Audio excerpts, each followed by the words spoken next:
emision mundësohet nga ISP Broadcast. Mimrama ku dash në ndeshtë të ndëruar shikues. Sot 2 dekada me parë ndroi jetë presidenti i Republikës së Kosovës, presidenti i Kosovës, Dr. Ibrahim Rugova. Ishte një pikëllim kolektiv për gjithë shqiptarët për humbjen e një politikani, një vizionari që kontriboi shumë në vendosjen e demokracisë, të pluralizmit, të një traseje të pakthyeshme për Kosovën, shtet të pavarur e demokratik. Zoti Rugova kujtohet dhe sot nga mbështetës botror, nga mbështetës dhe jo vetëm mbështetës politikan, kudo që janë shqiptar, si një prej kontribuesve që vendos një filozofi që popullin e Kosovën ta drejtoj drejt Oksident, drejt hemisferës perëndimore, një filozofi e tillë që edhe sot vazhdon ta artikuloj Kosova në mënyrën se si është i etabluar ky pluralizëm. Për këto dhe tema tjera natyrisht bashkëndajmë gjithë pikpamjet me zotin Afrim Kasolli, analist i njohur politik. Kasolli, faleminderit për kohën. Krasirit, bisedojmë. Po e shfrytëzojmë këtë momentum të rëndësishëm për humbjen e një politikani të rëndësishëm të Kosovës, nuk arriti ta jetoj dhe momentin për cilin kishte punuar gjatë, ai me gjithë bashkëpunëtarët e Korës, natyrisht, për Kosovën, shtet të pavarur dhe sovran. Ju si e shihni, Kasolli? Zoti Rugova shikuar nga kjo perspektivë, 2 dekada, me që ai nuk është në jetë. Po, do thot, tash për personalitetin e tij, sa i ka një personalitet shumë fisht. Kuptimin është edhe krijues kulturore, letrare, është ana e tij, domethënë akademike, ana e tij akademike dhe sa i përket angazhimit politik, në farë mënyrë mund të them që nuk është që te Rugova kam parë një njerëz që ka qenë politikan kështu profesional, në kuptimin që e ka profesion vetëm politikën si profesion, mirë po angazhimi ka ardhur për shkak të një situate delikate historike në cilën po kalonte në atë kohë edhe ish Federata Jugoslave, ndryshimet që po ndodhin në planin gjeopolitik botror dhe një përpjekje për ta kapur momentin për ta adresuar siç duhet çështjen e pazgjidhur shqiptare.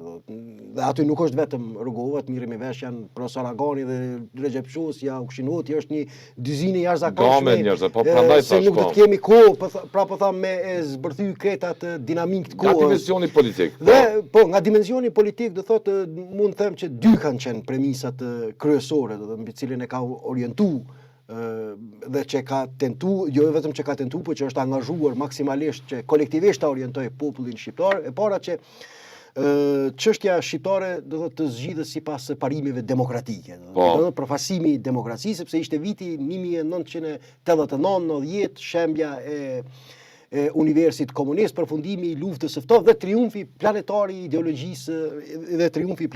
ideologjisë demokracisë liberale. Madje në atë kohë kishte një optimizëm të jashtëzakonshëm edhe në çarqet akademike perëndimore, ku ishin shkruar edhe libra sikurse Fundi i historisë nga Francis Fukuyama, me cilën tentohej që të justifikohej procesi historik që kishte arritur një lloj coku ku demokracia ishte pa alternativë.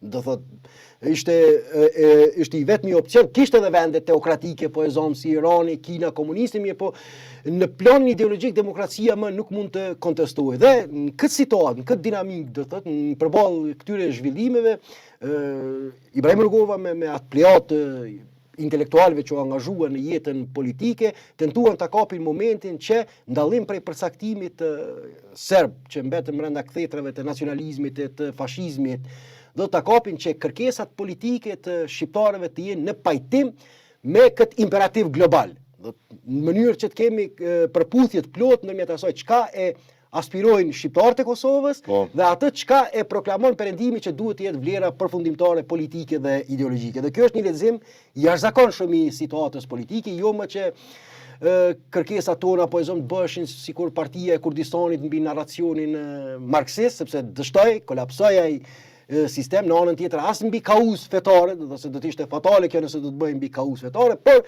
mbi kaos të pastër demokratike.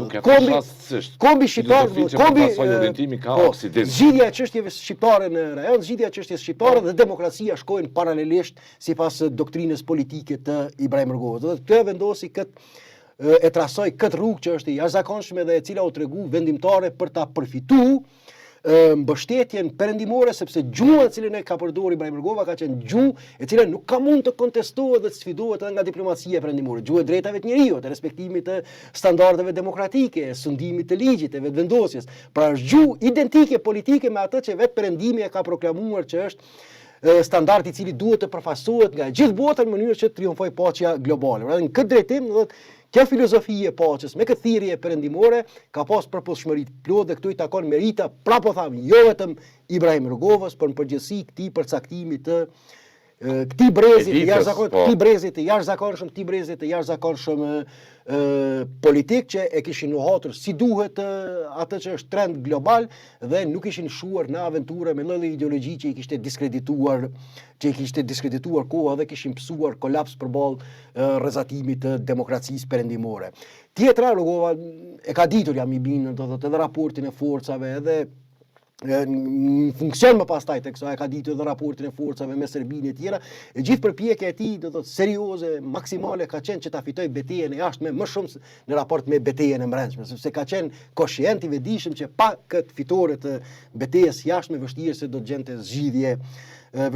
gjente zgjidhje çështja shqiptare. Dhe kjo është arritur në këtë drejtim, do të thotë nuk ishin vite të lehta në këtë nuk ishin vite të lehta. Në këtë drejtim kjo është një fitore, do thotë angazhimi i tij maksimal ka qenë për një fitore morale në raport me Serbinë. Dhe kjo fitore është arritur sepse gjitha raportet ndërkombëtare që dilin, organizatat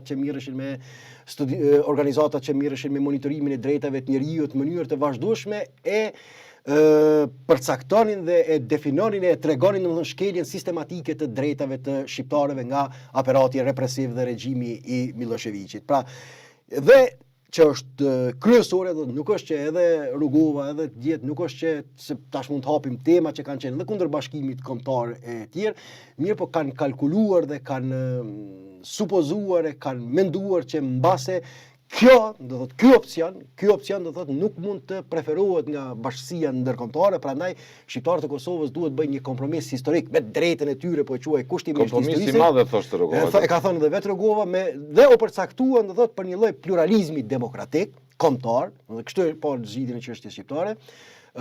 Shteti i Kosovës të formohet në bazë të kufive që i kishte trashëguar në ish federatën jugoslave, dhe zgjidhje legale kërkuan, jo zgjidhje etnike për problemin e Kosovës, me garantim absolut të drejtave të minoriteti serb për transmetuar mesazhin që nuk kanë nevojë të friksohen serb, sepse shpesh ndodhin këto ndryshime pamundësore edhe nga Afrika, se çka do të ndodhë me një minoritet i cili ka qenë dominues, pastaj pason hakmarrja.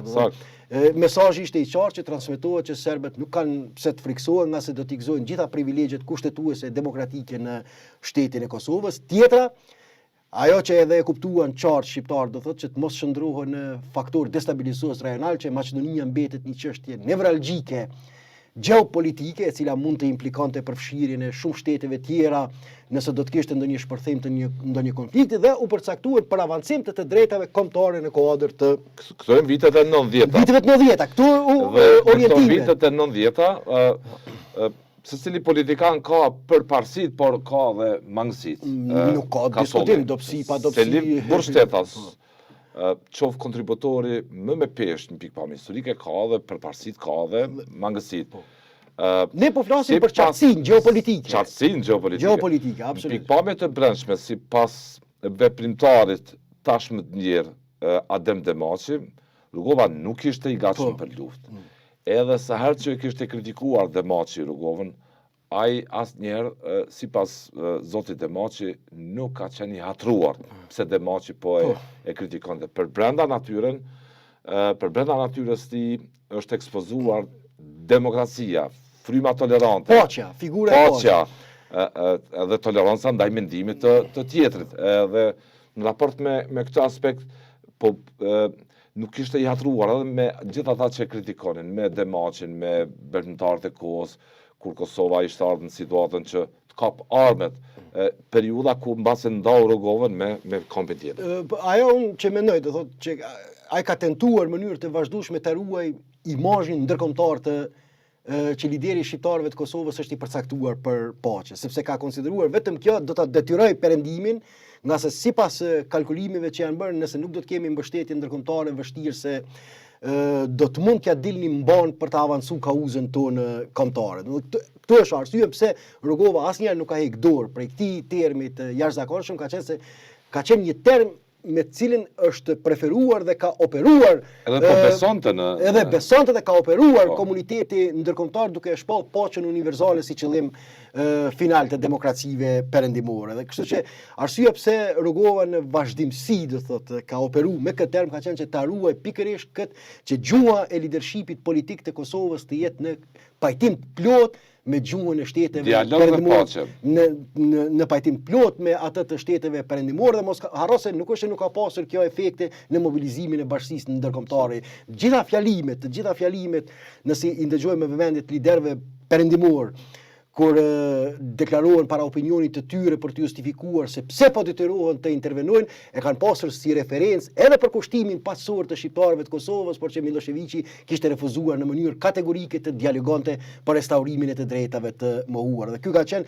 një element i rëndësishëm në formësimin e justifikimit politik të diplomacisë. Tirania mizore. Tirania mizore, dhuna ndaj civilive, përvoja, kuptohet edhe përvojat në Bosnjë, në Kroaci, do të nisma të ushtarake, por edhe ky element është integruar në kuadër të justifikimit të gjithë liderëve perëndimor, pse e bën intervenimin, pse dha intervenim është kryer pa mandat të OKB-s, por pse e bën etik.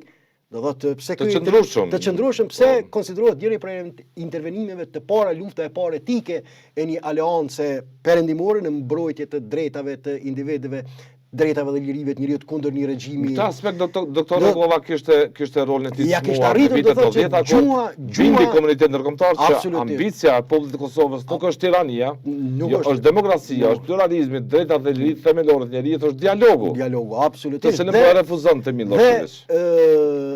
Qoftë gatishmëria e tij qoftë gatishmëria e tij që me çdo kusht për ta mirëmbajtur lidhjen sidomos me Shtetet e Bashkuara të Amerikës, por edhe me vende të tjera, po për ta mbajtur me çdo kusht kontaktin diplomatik. Ai kishte pranuar që takojë edhe me Miloševiqin, mos harro në vitin 1998 kur kishin filluar lufta po shpërhapjen e territorit në Kosovës, me një parakush që t'i mundsojë një takim me presidentin amerikan Bill Clinton, sepse e dinte që në fund ky do të pësonte fiasko politike vetëm nëse mirëmbaj pikërisht lidhja me shtëpinë e bardhë. Dhe për hir të qasjes në shtëpinë e bardhë ka qenë gjendje të bëjë edhe kompromise në shikim parë që e kanë dëmtuar në sytë e opinionit personalitetin dhe karizmën e tij politike. Sot postulatat, parimet mbi cilat atë kohë hiqet doktor Rugova me bashkëveprimtarët e kohës. Mbi Kosovën në nesër me politikës se si i dojnë, ato parime qëndrojnë sot edhe të artikuluara në pakun, nëse mund ta them të atisarit. Në gurthemelin e sotëm të shtetit të Kosovës. Në atë kohë kishin ideuar, kishin pasur intuitën se si ta mundin Serbin fashistët. Ta mundin jashtë. Se pa fitore diplomatike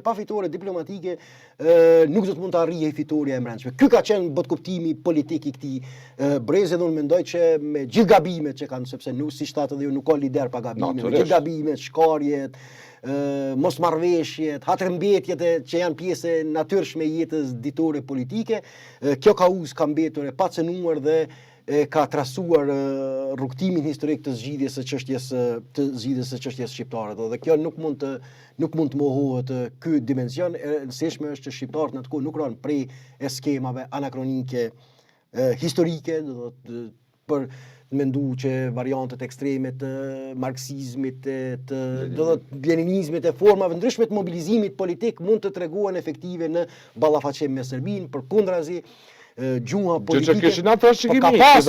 Ka pas. Ishte lëvizja popullore. Ishin organizime tjera. Ka pas grupe që nuk ka pasur që nuk ishin patriot, por orientimin ideologjik e kishin jo në ekuivalencë me një po unë friksohem, jo që friksohem, por jam i bindur që me kërkesa për ta zgjidhur çështjen kombëtare mbi këto referenca ideologjike, jam i bindur që ne nuk do ta gëzonim përkrahjen perëndimore. UÇK-ja, drejtuesit të saj, vetë ata ndodhen në Kosovë në një proces padrejësie të madhe, vetë ai si drejtues politik i UÇK-s kur u bë ekipi i unitetit në Rambuje atje, kur shkuan së bashku që u delegacioni, mbi atë rrugë të doktor Rogovës kishte funksionuar mbi atë koncept. Edhe delegacioni në Rambuje ka solli, mbi ato varime. Absolutisht. Që Kosova nuk është kërcënim për minoritetet, Kosova për paqen rajonale, është për paqen rajonale.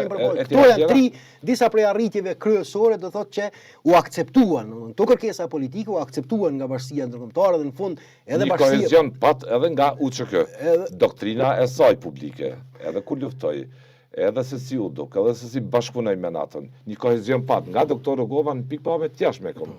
Fjallën se si na ka shikuar bota. Bota, ashtu. Do thotë këto edhe se në fund të mos keq kuptuohet kjo bashkia ndërkombëtare nuk ishte alternativë tjetër, mos se në kuptimin gjeopolitik gjithmonë ekzistoi, mirë, por nuk ishte alternativë tjetër moralisht më të mos vihej në shërbim të kërkesave drejta të palës shqiptare, sepse ajo që e donin shqiptarët nëpërmjet gjuhës së saj politike ishte identike me atë që e proklamonin shtetet perëndimore. Dhe në këtë situatë do thotë atëherë edhe komuniteti ndërkombëtar dhe shtetet fitimtare të luftës së ftohtë thuajse ishin pa alternativë, pa shtekdalje përpos se që të vijeshin në shërbim të mos keq kuptuohet edhe ky term, po vijeshin në favor të kërkesave drejta të shqiptarëve të Kosovës.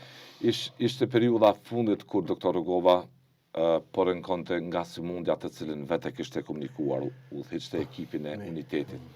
Po dije se po fillonte dialogu në Vjenë me ndërmesimin e Atisarit caktuar nga Kombet e Bashkuara, ku merrte pjesë aty në ato bisedime dhe Rusia, dhe ishte një periudhë kur edhe liderët politik kishin thyer ato muret e ngurta të atij komunikimi me tensione tjera, por është një periudhë kur në presidencën, në zyrën e tij në Velani po mbashin ato takime, edhe merrti pjesë edhe zoti Thaçi dhe tjerë, se zoti Haradinaj vetëm e kishte të kaluar këtë situatë në vitin 2004 kur bëri koalicion me Lidhjen Demokratike, kështu me radhë, por ishin vitet kur doktor Rogova nuk kishte dorë nga një platformë e tolerancës. Ajo është fjalën e keni për ekipin e unitetit. Mbi nevojën që Kosova të ecë së bashku në bisedimet e Vjenës e tjera.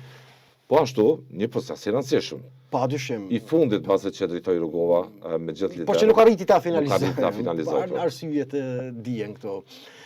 Po tash ajo është fjala për ekipin e unitetit, do thotë që pavarësisht qasja është e qartë që pavarësisht mosmarrëveshjeve të brendshme, të luftës së brendshme për pushtet që ekziston ndërmjet partive politike, duhet krijuar kjo strukturë mbipartiake, sepse Kosova nuk ishte shtet, nuk ishte institucione në kuptimin shtetëror të fjalës, ishin institucione vetë qeverisë se si quheshin.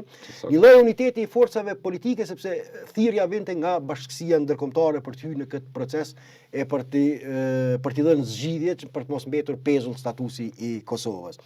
Dhe me që prej vitit 1999, prej intervenimit, miratimit të rezolutës në OKB, administrimi ndërkombëtar, vendosjes së KFOR-it, tashmë bashkësia ndërkombëtare në farë mënyrë e kishte marrë në dorë fatin e Kosovës dhe qasja për të tejkaluar ndasitë e brendshme politike përballë këtyre kërkesave të bashkësisë ndërkombëtare ishte vazhdim i kësaj filozofie që u spikat edhe në Rambuje, që u trasu prej viteve 90-ta, që përballë bashkësisë ndërkombëtare ne duhet të jemi, do thotë, jo të bashkuar në kuptimin romantik të fjalës, por që të kemi qëndrime të përbashkëta, kemi kohezion, kemi qëndrime të përbashkëta derisa të përfundon një herë përgjithmonë rrëfimi për shtetëndërtimin e Kosovës. Dhe kështu Rugova si president e inicoi krijimin e, besoj edhe me këshillat e partnerëve ndërkombëtare, me mirëkuptimin edhe të faktorëve politik, por ideja që të mos ketë përplasje politike në negocimin për statusin final, sepse betejën në këtë rast e kanë transmetohet mesazhi se betejë është në Serbinë dhe jo që është betejë e brendshme ndërmjet forcave politike dhe në përpjekje për ta maksimalizuar sa më shumë që është e mundur aspiratin e shqiptarëve për shtetëndërtim. Fakti që Doktor Rogova po e udhëheqte, po e moderonte politikisht atakim të ekipit të unitetit ku ishim edhe figurat që kishin antagonizëm, edhe historik politik e tjera, krijoi një momentum, nëse mund ta them, të planueshëm dhe publik. Padyshim. U qetësuan edhe ato dallime, tensione, edhe te qytetarit thjesht, sepse që nga pas lufta atë kishte një betejë të madhe, ta zëm edhe nga ona botës sot, e grupi tjetër në akuzat më të rënda të mundshme. Mirë po kjo është është kulmi i një projekti për shtetin e Kosovës që bëri bashkë dhe që pati këto sepse do të ishte fatale po të mos veproj, do të ishte fatale nëse një pjesë e faktorit politik nuk do t'i pranonte negociatat të cilat u iniciuan nga përfaqësuesi i Këshillit të Sigurimit. Sepse kjo nismë mor nga Këshilli i Sigurimit edhe një herë për ta rikthyer temën e negociatave ndërmjet Kosovës dhe Serbisë dhe paramendo mund ta imagjinosh, do thotë nëse spektri politik do të ishte i ndarë, ku njëra pjesë do të merrte pjesë në ato negociata e pjesa tjetër nuk do të merrte pjesë në atë proces. Po kjo do ta kontestonte edhe vetë legitimitetin e procesit negociator përtar deri te shteti i Kosovës. Mirë, po ka qenë fat i madh historik që në atë kohë liderët politik nuk kanë rënë prej e këtyre skemave në këtë drejtim, ja kanë arritur të kalojnë hasmëritë e tyre të brendshme dhe që janë shfaqur rënie kësaj përket thirrjeve të bashkësisë ndërkombëtare, që është pjesa e asaj filozofie që përfundoi me sukses, që është pjesa e asaj filozofie që rrëfimi për shtetin e Kosovës nuk mund të përmbyllet ndryshe përpos duke pasur mirëkuptimin e komunitetit ndërkombëtar, ekskluzivisht është fjala për komunitetin transatlantik, botën perëndimore demokratike. Intuitën e kishte elita politike e Kosovës. Në vitin 2005 u formua jo si parti politike,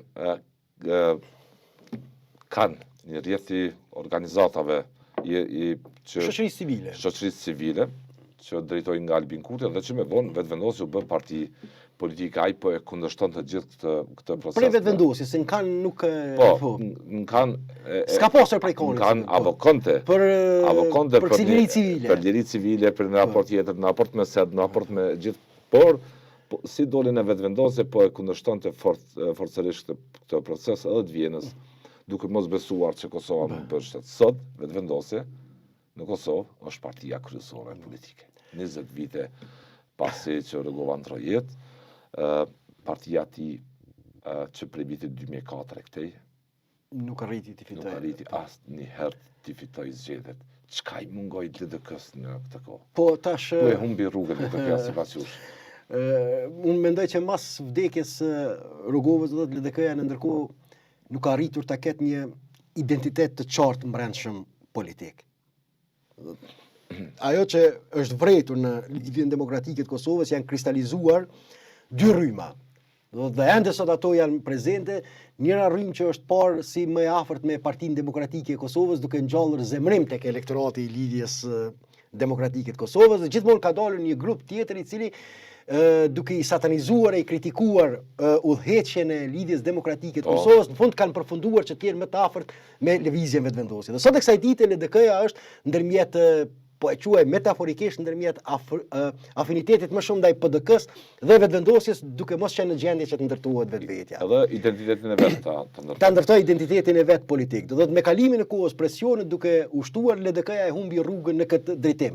Do njëra palë që ishte për bashkim, për bashkëpunim, s'po tham për shkrirje, për bashkëpunim më të madh me Partinë Demokratike të Kosovës, s'po përmendi emra. Nuk ishin zërat në numër të madh këta. Nuk po përmendi emra se cilat persona janë të identifikuar në këtë drejtim dhe pjesa tjetër që po revoltuaj, po rezervuan përmend dhe pjesa tjetër që po revoltohej, do thotë me Vjosa Osmanin, me Lumir Abdigjikun që kanë ushqyer, do thotë kundër elitës politike të LDK-s, ja ka shitur shpirtin djallit dhe ka tradhtuar lidhjen demokratike të Kosovës dhe krijuar dhe përfunduar në umbrellën e lëvizjes vetëvendosjes. Sot në 13% përfunduar në umbrellën dhe sot e kësaj dite, kjo është kriza e LDK-s.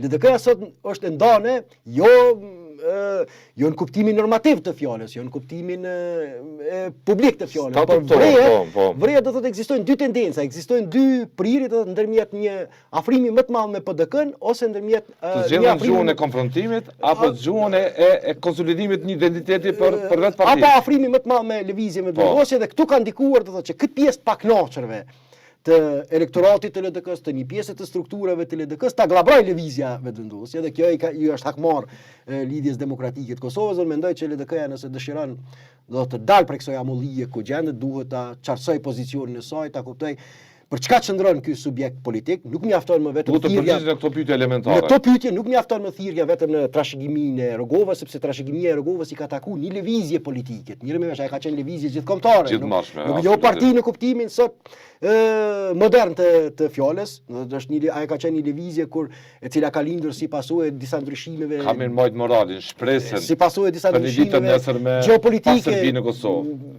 Ajo ka qenë për krijimin e shtetit, sepse shteti ekziston dhe kemi të bëjmë me menaxhim të shtetit. Dhe LDK-ja unë besoj këtu duhet ta qartësoj rrugën e saj, ta ketë se çka dëshiron, do thotë, ja thot vetes një vizion se çka dëshiron, a don të jetë ajo e cila shkputet, do thotë 2-3 faktorë që bën LDK-n të humb rrugën e vërtet të kryesorja, pritjeje. Ai nuk thuhet në opinionin publik, kryesorja që është sepse LDK-ja ka ardhur duke u ndarë nga brenda ndërmjet vetvendosjes dhe PDK-s. Kjo është arsyeja kryesore pse ka qenë në të kurrin elektorale. Kjo nuk është e shkruar normativisht, nuk është e shkruar në dokumente, mirë po ajo vrehet si sentiment publik, unë po flas, si sentiment politik që ekziston ndërmjet. Si kanë lëvizur proceset. Si kanë lëvizur proceset. Atje çojnë. Se si kanë lëvizur proceset, do thotë arsyeja pse gradualisht ka ardhur duke e ka përfshin një lloj korrizioni lidhjen demokratike të Kosovës, ka qenë paaftësia e saj me ndërtu një identitet qartë në raport me këto dy pole politike. Fillimisht e kishte nisur mbase zoti Thaçi. E kishte filluar zoti Thaçi me mbështetjen e tij të parë për Shpendametin si kryetar, jo publike, por mirë po tash LDK-ja duhet ta ketë të qartë, a dëshiron të jetë Prishtinës, a dëshiron të jetë bashkëpunëtore, a dëshiron të jetë bashkëpunëtore vetëm e lëvizjes vetvendosje, duhet ta ketë qartë, do thotë, apo dëshiron që të pozicionohet kundër lëvizjes vetvendosje dhe ta kuptoj që forca kryesore që ka përfituar më shumti nga lidhja demokratike e Kosovës elektoralisht është lëvizja vetvendosje. Është punë e tyre se si përcaktuar. Është legjitim. Absolutisht Kurti ka vepruar në mënyrë legjitime në këtë drejtim. Çdo lider politik tenton ta maksimalizoj potencën e tij politike. Është çështje e LDK-s se çfarë strategji ndërtojnë për ta mbrojtur e për ta ruajtur vetveten. Jo, ai dini ka solle çfarë po kërkon sot LDK-ja me zotin Abdigjiku në krye. Nuk e ka të qartë. Unë prapë them se sidomos edhe pas humbjes traumatike LDK-ja nuk e ka të qartë çka po kërkon. Nuk e din, nuk ka qartësi, ende nuk mund të themi se çka përpos një kërkese për një president konsensual, do thotë. Nuk kemi ende asnjë qartësi se çka kërkon lidhja demokratike e Kosovës. Në krye me Lumir Abdigjikun. A dëshiron që të afrohet edhe më shumë me lëvizjen vetvendosje? Nuk kanë anë përgjigje. Nuk kanë përgjigje. Këto dy pyetje ta zëm Vjosa Osmanin. Nuk kanë përgjigje. Nëse njëjta mbështetet nga partia zotit Kurti. Na fatin kushtetues që na po shohim një gjumë më tashpër brenda rrymave të lidhjes demokratike të Kosovës sesa së bashku si subjekt politik kundër partisë fituese të zgjedhjeve dhe kundër pushtetit. Rivalitetin po e reduktojnë për brenda. Nëse e shet gjuhën e përdorur edhe nga Lumir Abdigjiku ndaj atyre që ai i kualifikon dhe pretendon se janë bllokuesit e reformave që do të mirret, garda e vjetër që do të mirret me ta dhe se nuk mund të ketë kurim në lidhjen demokratike të Kosovës dhe restaurim të fuqisë së saj të dikurshme politike pas pastrimet të brendshme, ne shohim që përpjekja më e madhe lufta më e madhe politike ende është brenda saj sesa me oponentin kryesor politik çfarë e ka. Dhe kjo më besoj arsyeja që për shkak të mungesës së një lideri, do thotë prej vdekjes Rogovës, krizat permanente që kanë shoqëruar këtë formocion, paqartësia se si të orientohet, i ka prodhuar dy rryma të brendshme brenda këtij subjekti politik që në fund janë treguar fatale, sidomos në vitin 2021, do të zgjedhjet e shkurtë, ai ishte një pjesë goditje fatale dhe që ka vazhduar deri në ditët e sotme. Gjë e njëjta është edhe sot, mos harrojmë faktin pse Albin Kurti në mënyrë të vazhdueshme i bënte ftesa lidhjes demokratike të Kosovës për bashkëqeverisje dhe më pastaj refuzimin e saj e tentonte ta justifikonte për ta prekur atë pjesë të elektoratit të LDK-s të pakënaqur me PDK-n që ne dëshirojmë ta çlirojmë vetvendosjen nga PDK-ja, mirë po të njëjtit nuk po mund ta bëjnë një gjë të tillë. Do të është mbi këto terma politik. Edhe nuk po vinë nuk po refuzojnë të vinë koalicion me vetvendosjen pa PDK-n. Pa PDK-n, do të thotë. Dëshirojnë nuk po mund të ndahen nga PDK. Ishte kjo taktizim inteligent politik. Taktizim për përfitime politike është gabimi i lidhjes demokratike të Kosovës që nuk ka arritur se si të ndërtojë mekanizma për të mbrojtur nga sulmet të këtilla. Kjo është detyra e leadershipit politik. 28 dhjetorit. E pam që ato e këtë thënë edhe vetë, nuk mund të konkludojmë t'i bëjmë qefin vetës se ato ishin zgjedhje shembull, siç është në rajon të lira demokratike. Përkundrazi, është dëmtu aspekti themeltar i demokracisë, drejta demokratike për pasimit politike e kështu me radhë, është komprometu procesi nga komisionerët në instruksionin base të tjerëve, po çështja e hetimeve prokurorisë në LDK, në LDK në Abdigjikut, në PDK në Bedri Hamzës, në vetëvendosjen e Albin Kurtit dhe në AK-n e Ramosh Haradinat, po e vrejmë këtë trend stihik të garës së abuzimit me votë ka solli. Dhe tani zgjedhjet kanë rezultat. Në një situatë normale, do duhet që opozita ta përfasonte një platformë së paku morale për ta goditur pushtetin apo. Nuk ka diskutim. Kosova ka apo s'ka opozit? Formalisht ka Kosova. Me këto që ka ndodhur, do thot me këtë abuzim, do thotë që mjerisht dhe fatkeqësisht sa i përket përqindjes, do po flas në parim, sepse në parim çdo vot, siç e kam thënë disa emisione, çdo vot e prekur është cënimi i demokracisë, sa i përket përqindjes prin subjektet opozitare. Në mas shumë të madhe është Partia Demokratike. Statistikisht është Partia Demokratike e Kosovës, dhe që kjo do ta lëndoj edhe do ta shoqëroj tej gjatë viteve në vijim, do ta shoqëroj ky imazh negativ tej mase këtë subjekt politik, sepse sidomos marr parasysh përfundimin e zgjedhjeve të 28 dhjetorit, kur priti që ky subjekt të ishte alternativa kryesore për ta sfiduar qeverisin Albin Kurti, ai futet në luftë me vetveten. Tash arsyet pse kanë quar në këtë, e tha edhe Valdeti Doka, nuk ka ndodhur asnjëherë këto për masa. Ka pas të rinumrime, ka pasur korrigjime. Kujt i themi opozicën në Kosovë sipas tush? Mirë, po jo në këto përmasa. Janë shumë faktora, realisht askuj sot, formalisht po, mirë po jo që t'jetë një strukturë për mobilizim politik. Në gjohë sot, gjysa e Kosovës rejdo është dje sot në terë. Opozita dëtërohet të justifikohet për abuzimin që e ka bo vullnetit qytetarëve të Kosovës. Me vota, po. Me rrymë të rritur, me çmime të rritura dhe përsëri në terë. Askush ka opozita nuk po del, do thotë që ta shndrojnë në një platformë, do ta shndrojnë kauzë politike, sepse është interes mobilizim, është një interes qytetar, krijoj mobilizim në atë se pse Kosova dështoi në aspektin energjetik. Ti mbrojë ato në fundit të cilat beson të janë zgjidhje sikur investimet e kompanisë amerikane e tjera. Do të thonë janë të heshtër në këtë drejtim. Kjo është e para. E dyta, unë besoj kjo flet shumë për gjendjen në cilën ndodhen këto subjekte politike, pasi duket që në ndërdije, kjo është vetëm një lloj supozimi im, duket që në ndërtije secila prej tyre ka qenë e bindur që nuk janë në gjendje ta mundin Albin Kurti në zgjedhjet e 28 dhjetorit, atëherë janë mobilizuar që ta mundin veten në këto zgjedhje. Kjo është arsyeja pse ka qenë në këtë kolaps moral, pse ka qenë në situata po e konkludon këtë. Pse që ka shpije në këtë kolaps moral të opozitës në Kosovë. Me që nuk mund ta mundim Albin Kurtin, atëherë si ta mundim njëri tjetrin që t'je mundet mos jesh ti, nuk ka rëndësi vullneti i qytetarëve, lufta zhvillohet brenda llojit, secili prej neve tjetë përfaqësues individual, sepse fryma kolektive është cënuar aty, po si t'jemi vetëm si përfaqësues individual. Dhe kjo flet shumë dhe konceptualisht për mënyrën qysh opozita e mendon betejën e saj. Kjo mënyrë operimit e konkludon në fakt thjesht që këta si mund farit të interesum ta rivalizojnë Kurtin. Ose të synojnë pushtetin objektivisht, ardhin në pushtet.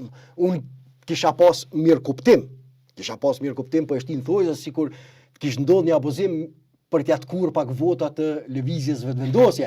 Atëherë kisha po që megjithatë edhe pse nuk po mund ta mundin popull, paktën po angazhohen që ta mundin në prapaskenit t'ja kurin fuqinë elektorale lëvizjes vetëvendosje. Por jo në këtë mënyrë që ta mundin veten. Ata janë pajtuar para një fakti pikëllues që nuk janë të gatshëm as që mund të imagjinohet që kanë kapacitete ta minojnë elektoralisht lëvizjen vetëvendosje. Çka të bëjmë në këto rrethana? Ta mundim njëri tjetrin t'je mundet mos jeshti. Dhe kjo e shndron tash betejën e opozitës jo në betejë kundër Albin Kurtit, por në rivalitet individual ndërmjet tyre. Nuk do të kenë kohë të mirë me zotin Kurtin. Jo, nuk do të kenë kohë të mirë me zotin Kurtin, e shndron në rivalitet individual ndërmjet tyre, edhe që e bën shumë të dhëmshme dhe pikëlluese, marr parasysh situatën në cilën ndodhet Kosova. Praktikisht situata ndodhet në një gjendje në Kosovë është kritike në shumë aspekte. Jo që nuk ka pakënaqësi qytetare. Ka pakënaqësi, ka frustrime, mirë, por ka paaftësi. Ka kushta moderoj. Ka paaftësi opozitare, ka paaftësi opozitare që këtë shqetësim, këtë pakënaqësi me gjendjen e Kosovës ta shndrojnë në kauzë politike. Sepse opozitarët po luftojnë vetëm individualisht për vete e jo se si ta ndërtojnë një konkredancë apo një harmoni ndërmjet gjumës së tyre politike dhe asaj që ndërtojnë një shtrat alternativ politik. Si të ndërtojnë një shtrat alternativ ndërmjet asaj që dominon si disponimi i përgjithshëm publik. Dhe në këto rrethana atëre nëse nuk e përfaqëson pakënaqësinë e qytetarëve për faturat e 3-4 fishuara të energjisë për këtë gati kolaps të përgjithshëm socio-zhvillimor ekonomik, pavarësisht që zoti Kurti në forumin botror të rëndësishëm Davos flet me një narracion krejt tjetër, që Kosova po lulëzon dhe kur nuk ka qenë më mirë, që edhe asistentët që punojnë pranë ministrave kanë marrë qartë mesazhin se korrupsioni me mu është ndaluar etj. Një situatë krejt tjetër që ka flet zoti Kurti dhe një realitet që e jeton kosovari çdo ditë në Kosovë, por këtë realitet të kosovarit nuk po ka kushta përfaqësoj. Formalisht po, por objektivisht ka solli. Që gjymojnë sheshet. Është që ka deklaruar artikulohet si gjymojnë sheshet evropiane në Francë, kudo tjetër thazëm kur ka. Që ka deklaruar edhe në Davos. Dhe këto dhe nëse i marrim edhe deklarimet e brendshme, Kurti është koherent në rrëfimin e tij politik sa i përket temës së korrupsionit.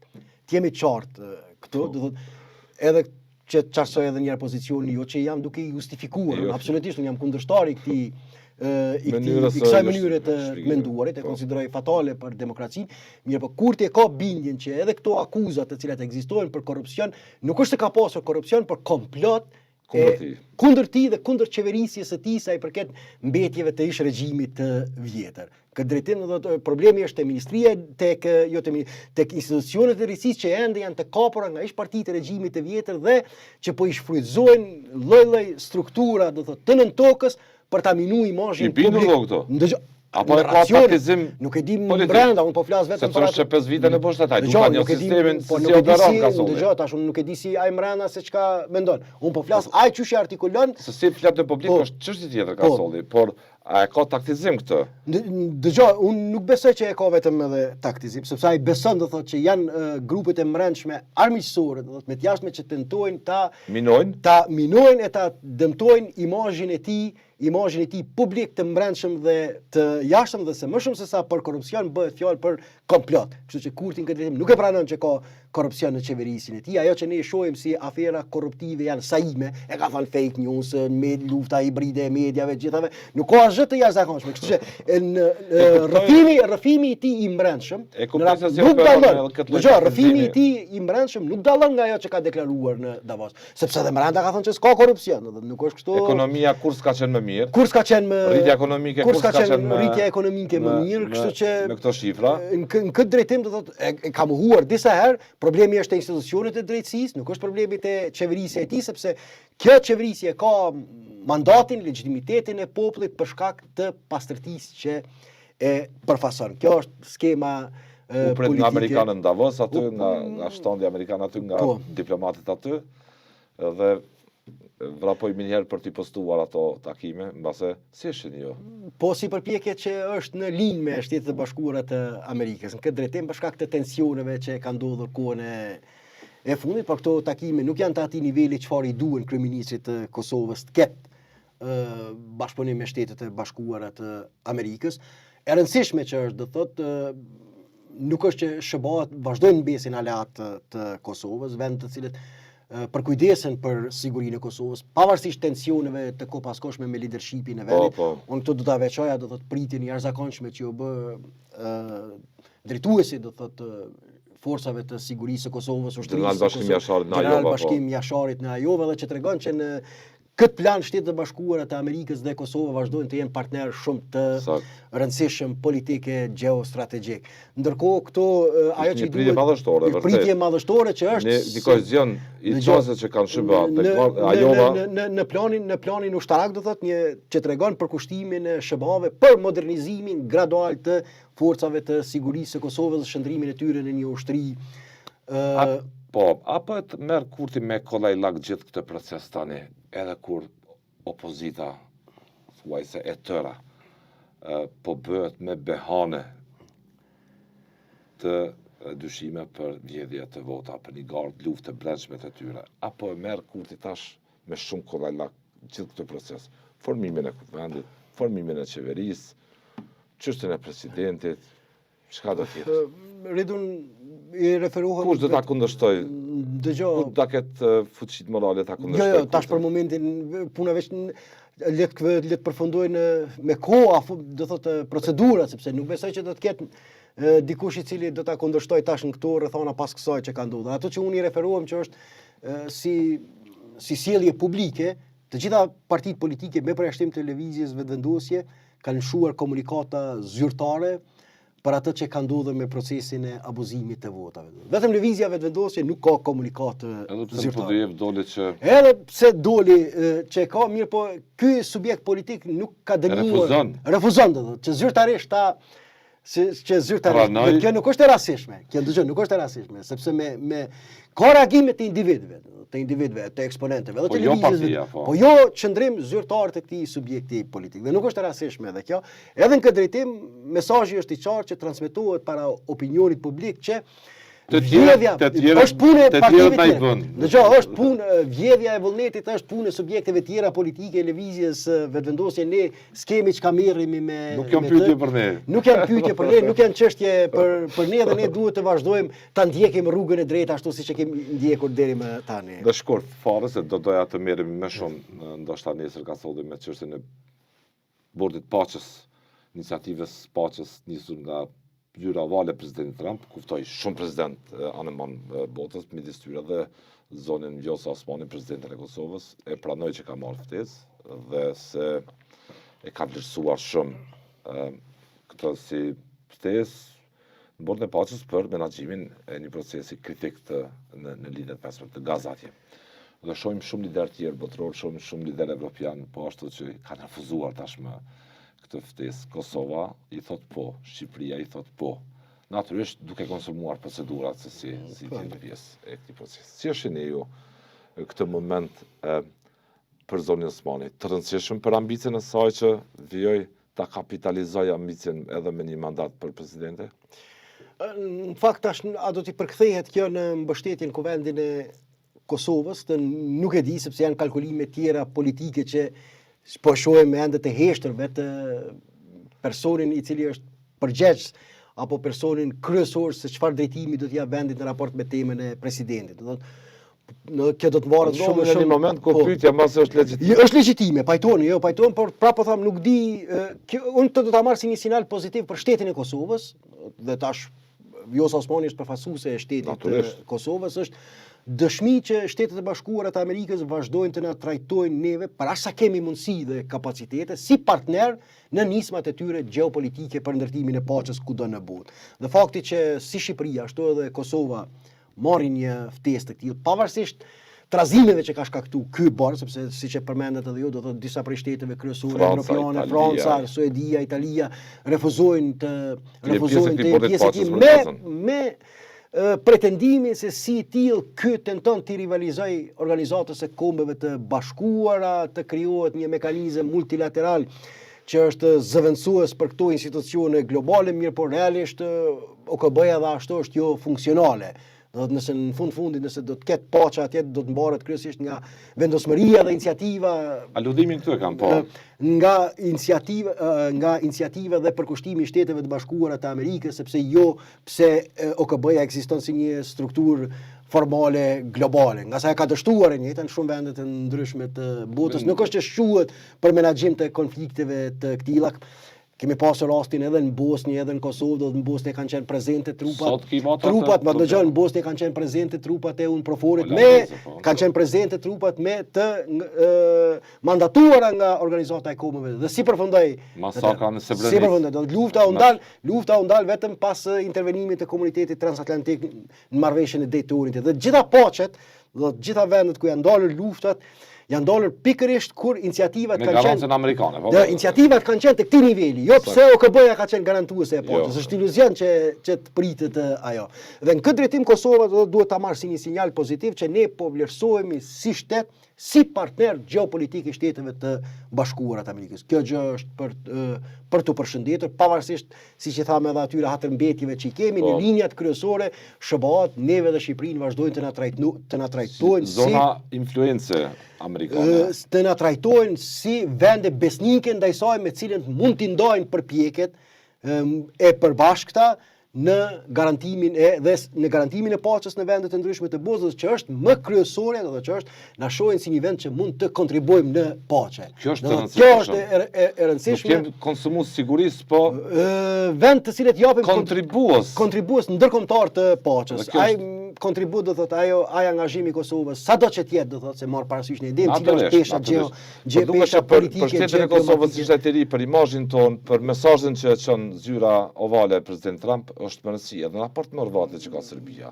Rusia ta zë, në raport me një Ballkan ndryshe. Që shqiptarët do thotë në vlerësimet e në kalkulimet e në analizat geostrategjike, geopolitike të SBA-ve janë një vend të cilët janë një vend të cilët duhet mirën parasysh që të integrohen përpjekjet e Washingtonit edhe me Prishtinën edhe me Tiranën për të garantuar paqen në zonat të ndryshme të konfliktive, sidomos në një vend të ndjeshëm me një konflikt me pasoja shkatrimtare çfarë e ka pasur.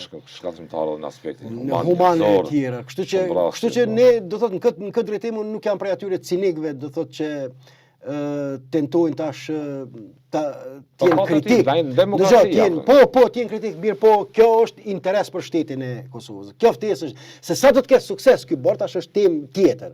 Se sa konkludime që Kosova ka marrë ftesën nga presidenti Trump për të kontribuar në një proces paqe në botë, është lexim pozitiv për shtetin. Mesazh që Kosova është shtet.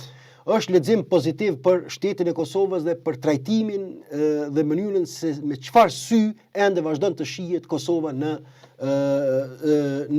diplomacinë amerikane. Ka sollet, falenderoj, do doja këtë temë ta vazhdojmë edhe me tutje. Për sot për rëndëri geopolitik, nëse mund ta themi, edhe është i tillë. Është i tillë, është sakt i tillë. Edhe për problemet në Iran, për Horvatit që po bën shtëpia e bardhë, mbase për ndërmarrë operacione më rigoroze për ta goditur regjimin Ajetollahve atje, dhe skenaret që po kërkon vetë Trump nga ushtarakët se si të operoj me tutje atje në funksion të drejtave dhe lirive themelore të njeriut të një mjedisi më demokratik. Atë demokraci që dikur e kishte Irani para se të vinte regjimi islamik atje në vitin 79. Në fakt, rënja e regjimit në Iran do të ishte njëra prej disfatave tjera jashtëzakonisht të rëndësishme geopolitike të Rusisë. Kjo është e rëndësishme që ndodh sepse mos harrojmë do thotë bashkëpunimin strategjik që ka Irani me Rusinë.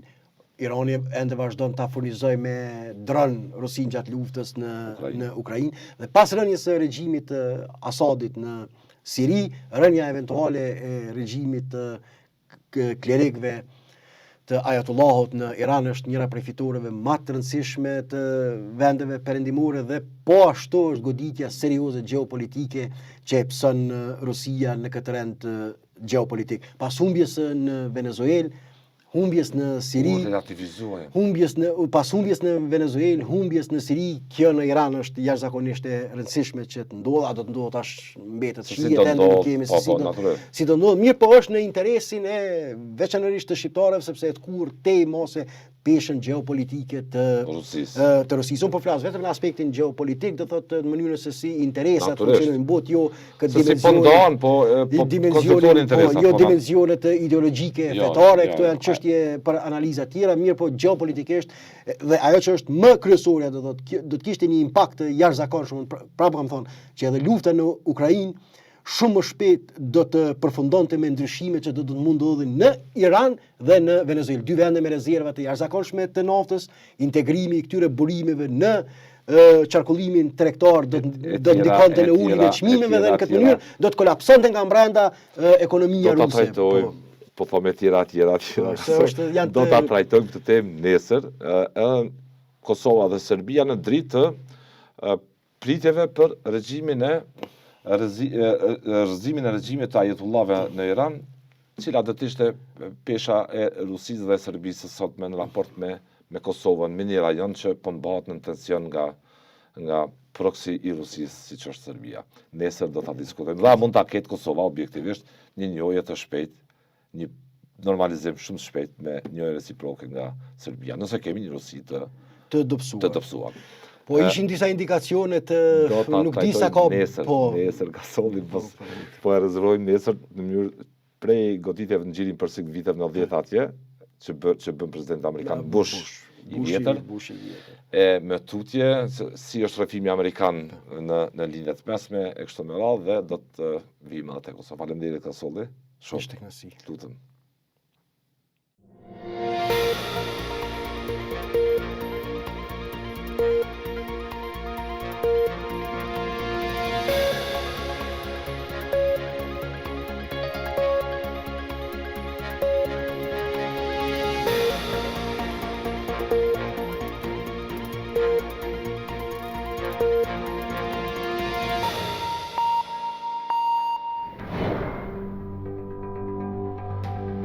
Ky emision mundësohet nga ISP Broadcast.